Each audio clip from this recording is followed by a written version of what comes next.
नमस्कार, बहुत स्वागत है आपका आश्रम यूट्यूब चैनल पर। अगर आप नया प्लॉट लेने जा रहे हैं, नया घर निर्माण करने जा रहे हैं, तो एक बार इस वीडियो को अवश्य देखिए। वास्तुशास्त्र के अनुसार एवं अन्य 10 सावधानियां जो कि नए घर निर्माण से पूर्व आदमी को रखना चाहिए, उसके विषय में हम बात करेंगे। सबसे पहले जब आप प्लॉट लेने जा रहे हैं, कहीं पर भी लेते हैं, रूरल एरिया में या फिर अर्बन एरिया में, शहरी एरिया हो, देहाती हो, बाजार में हो या फिर किसी टोले मोहल्ले में हो, तो सबसे पहले जो आपको ध्यान देने की बात है उसमें रोशनी की व्यवस्था, हवा की व्यवस्था। आप घर का निर्माण कर रहे हैं तो उसमें रोशनी की पर्याप्त व्यवस्था किस तरफ से आ सकती है, इस बात पर ध्यान देना है। हवा की व्यवस्था किधर से आएगी, खुला स्थान किस तरफ है। बहुत सारे प्लॉट होते हैं ना, सिर्फ एक ही, अगर आपके पास सिर्फ एक, जैसे इस प्लॉट में हमने देखा है, बनाया है, ये एक दक्षिण मुखी घर है। इसमें एक हमारा दरवाज़ा दक्षिण की ओर है, तो सिर्फ रोड हमारा पूरब पश्चिम में एक है। बाकी एरिया में दूसरे लोगों का घर हो सकता है, प्लॉट हो सकता है। तो इसमें रोशनी की व्यवस्था के लिए आपको सेल्फ व्यवस्था करनी होगी, तो इन चीज़ों को अवश्य देख लेना चाहिए। अब है कि प्लॉट लेते समय प्लॉट के साइज बहुत बड़ी बात होती है कि साइज आप कैसा ले रहे हैं। बहुत लंबा तो नहीं है, सबसे सर्वोत्तम साइज होता है वर्गाकार, स्क्वायर साइज का अगर आपको मिल जाए तो ये सबसे सर्वोत्तम माना जाता है, लेकिन ऐसा प्राप्त नहीं होता है। आयताकार आप प्लॉट ले सकते हैं। इसके अनुपात के विषय में हमने एक वीडियो बना दिया है। ऐसे हम बता देते हैं कि 2 गुनों से अधिक लंबा नहीं होना चाहिए। अगर 20 फीट चौड़ा है तो 40 फीट लंबा, ये शास्त्र के वास्तुशास्त्र के अनुसार उचित है।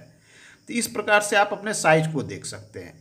अब जब आपने प्लॉट साइज देख लिया तो पड़ोस में बड़े बिल्डिंग है, छोटे बिल्डिंग है, अगर आपके पड़ोस में बड़े बड़े ऊंचे ऊंचे बिल्डिंग है 4-5 महल के, और आप अगर चाह रहे हैं कि छोटा सा हम घर बनाएंगे सिर्फ 1 फ्लोर का, तो यह भी एक वास्तु दोष होता है। इस बात को भी ध्यान देना है कि आपके अगल बगल एक बड़ा बड़ा सा बिल्डिंग है, दोनों साइड या तीनों साइड घिरे हुए, आप बीच में एक छोटा सा घर बना लेंगे तो ये एक बहुत बड़ा वास्तु दोष होता है। तो इस पर भी हमें ध्यान देना है।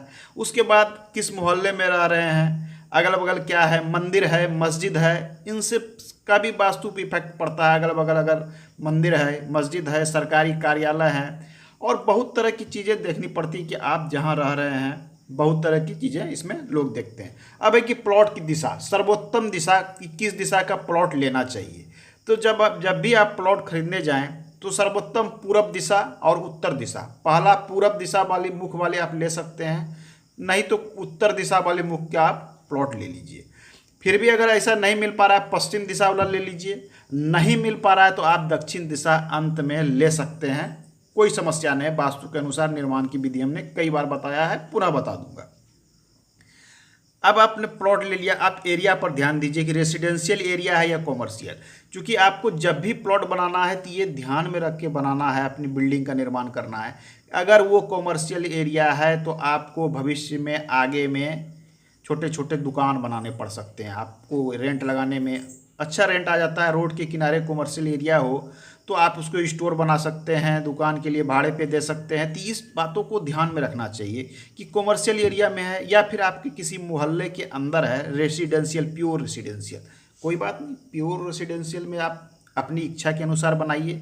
लेकिन पुनः फिर आपको उद्देश्य अपना क्या है, आपका घर बनाने का उद्देश्य क्या है। आपको स्वतः उसमें स्वयं रहना है तो आप अपने इच्छा अनुसार बनाइए, या फिर आपको रेंट लगाना है। तो रेंट लगाने का घर और स्वतः रहने का घर अलग अलग तरीके से लोग बनाते हैं।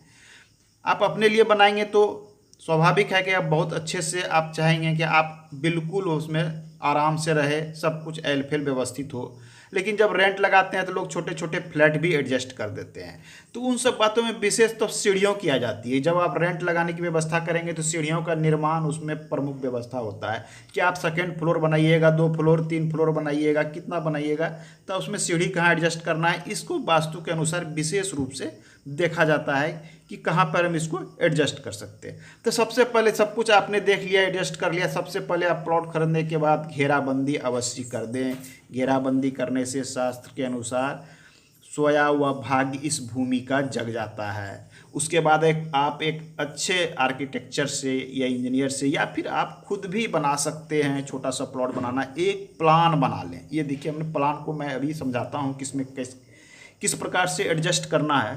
तो आप प्लान बना लें, या प्लान मानचित्र भी बोल सकते हैं, इसे नक्शा बोल सकते हैं।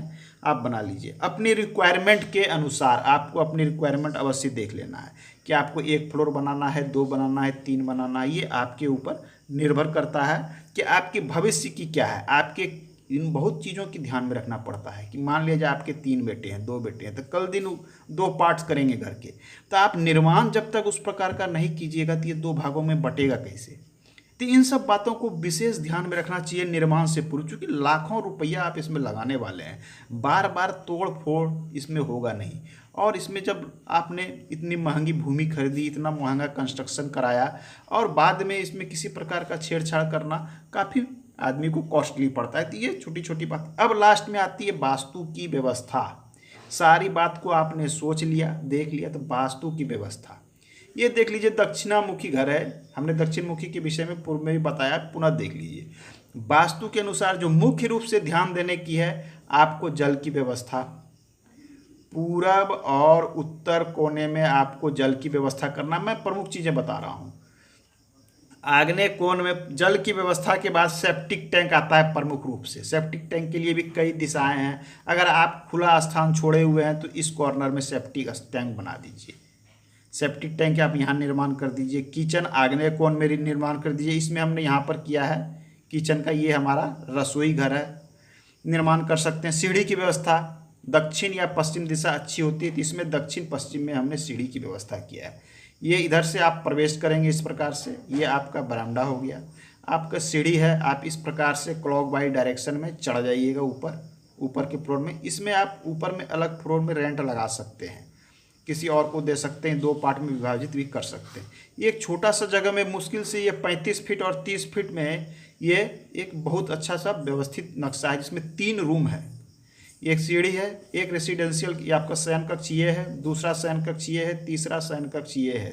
3 शयन कक्ष है, एक रसोई घर है, एक आपको डाइनिंग स्पेस मिल जाता है और एक शौचालय मिल जाता है। बिल्कुल, तो इस तरह से देखा जाता है एक छोटे से जगह में बहुत अच्छा एडजस्टमेंट है। आप चाहे तो इससे मिलता जुलता कंस्ट्रक्शन कर सकते हैं, लेकिन ध्यान रखें ये दक्षिणामुखी कंस्ट्रक्शन था। हर दिशा की कंस्ट्रक्शन के अनुसार कुछ न कुछ चीज़ें बदल जाती है, आपको इसका विशेष ध्यान रखना है। तो आज के अंक में इतना ही, मिलते हैं अगले अंक में। धन्यवाद।